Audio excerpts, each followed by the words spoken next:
Saddam Hussein, the man whose name became synonymous with tyranny, war, and one of the most brutal regimes in modern history.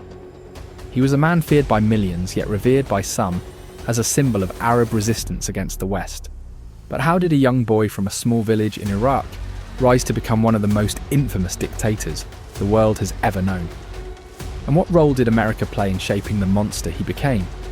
This is the story of how Saddam Hussein went from an unwanted child to a dictator whose reign left scars that still shape the Middle East today. A troubled beginning, Saddam's childhood.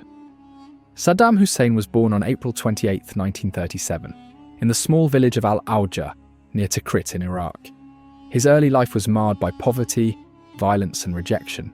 Saddam's father either died or abandoned the family before he was born, leaving his mother, Subhatulfa al-Musalat, to fend for herself. Pregnant, alone, and destitute, Subha's despair reportedly led her to consider taking her own life and Saddam's. Subha's grief was compounded by the loss of her firstborn son to cancer. In her anguish, she viewed Saddam as a burden rather than a blessing. According to some accounts, she even contemplated aborting him or killing him after birth. However, she was persuaded to keep the child by family members. Young Saddam was sent to live with his maternal uncle, Khairallah Talfa, in Baghdad. Khairallah was a staunch Arab nationalist and an early influence on Saddam's political ideology. In this chaotic and abusive environment, Saddam developed a survival instinct and a fierce determination to rise above his circumstances. The road to power. Saddam joins the Ba'ath Party. Saddam's early exposure to his uncle's nationalist views fueled his interest in politics. In 1957, at the age of 20, Saddam joined the Arab Socialist Ba'ath Party, an organisation that championed Arab unity and socialism. It was a turbulent time in Iraq, with constant political upheavals, coups and foreign interference. Saddam's first taste of political violence came in 1959 when he participated in an attempted assassination of Iraqi Prime Minister Abd al-Karim Qasim. The plot failed, and Saddam fled to Egypt to avoid capture. During his time in exile, he further immersed himself in Ba'athist ideology and formed connections that would later prove crucial to his rise. The rise to power. In 1963, the Ba'ath Party briefly seized power in Iraq, giving Saddam his first opportunity to enter the political arena. Although this coup was short-lived, Saddam remained a key player within the party. By 1968, the Ba'athists successfully staged another coup, and Saddam emerged as a central figure in the new regime. Initially serving as vice president under Ahmed Hassan al-Bakr, Saddam quickly consolidated power behind the scenes.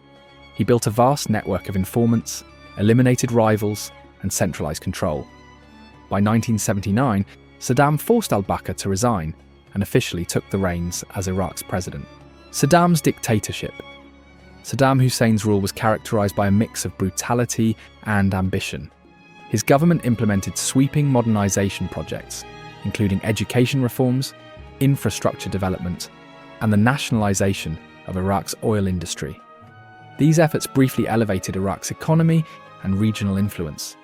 But Saddam's reign was also marked by repression. Political opponents, real or perceived, were ruthlessly purged. Saddam's infamous security apparatus ensured that dissent was met with imprisonment, torture, or execution. Fear became the foundation of his rule.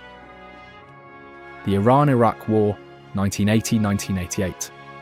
In 1980, Saddam plunged Iraq into a catastrophic conflict with neighbouring Iran. The Iran-Iraq War was triggered by territorial disputes and Saddam's desire to curb the spread of Iran's Islamic Revolution. The 8-year war was one of the deadliest conflicts of the 20th century, resulting in over 1 million casualties. During this time, Saddam's regime used chemical weapons against Iranian forces and Kurdish civilians within Iraq, most notably in the Halabja massacre of 1988. These atrocities shocked the world, but went largely unpunished at the time. Ironically, during this period, Saddam received significant support from Western nations, including the United States. Fearing the rise of Iran's influence, the US provided Iraq with intelligence, financial aid, and even materials that could be used to develop chemical weapons. This relationship sowed the seeds for future conflicts. America's role in empowering Saddam. The US saw Saddam Hussein as a strategic ally in the Middle East during the 1980s. By supporting Iraq in its war against Iran, America inadvertently bolstered Saddam's regime. This included turning a blind eye to his human rights abuses and supplying dual-use technology that could be weaponized. Washington's support wasn't purely altruistic. The US was primarily motivated by the desire to contain Iran and maintain stability in the oil-rich Gulf region. However, this alliance would prove to be a double-edged sword. The Gulf War, 1990-1991. In 1990, Saddam's invasion of Kuwait marked a turning point in his relationship with the United States.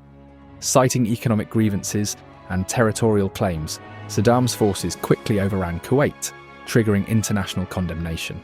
The US, leading a coalition of nations, launched Operation Desert Storm in 1991 to liberate Kuwait. The Gulf War showcased America's military superiority but left Saddam in power. This decision was later criticized, as Saddam's continued rule led to further suffering for the Iraqi people. Following the Gulf War, Iraq faced crippling international sanctions.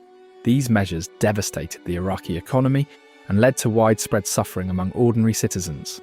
Saddam, however, managed to maintain his grip on power by controlling resources and using propaganda to rally nationalist sentiment. During this period, Saddam's regime became increasingly isolated. His defiance of United Nations weapons inspections further strained relations with the international community. The final chapter of Saddam's reign came in 2003, when the US and its allies invaded Iraq under the pretext of eliminating weapons of mass destruction, WMDs. Despite no credible evidence of WMDs, the invasion proceeded, toppling Saddam's government within weeks. Saddam went into hiding but was captured by US forces in December 2003. His trial for crimes against humanity became a global spectacle, culminating in his execution by hanging on December 30th, 2006. Saddam Hussein's life and rule remain a subject of intense debate. To some, he was a tyrant whose policies brought untold suffering to Iraq and its neighbours. To others, he was a symbol of resistance against Western imperialism. America's role in shaping Saddam's rise and fall highlights the complexities of international politics. By supporting him in the 1980s and later removing him in 2003, the US left a legacy of instability in Iraq that continues to this day. This is the story of Saddam Hussein, a dictator forged by ambition, brutality, and the intricate web of global geopolitics. His life serves as a stark reminder of how power, once unleashed, can spiral beyond control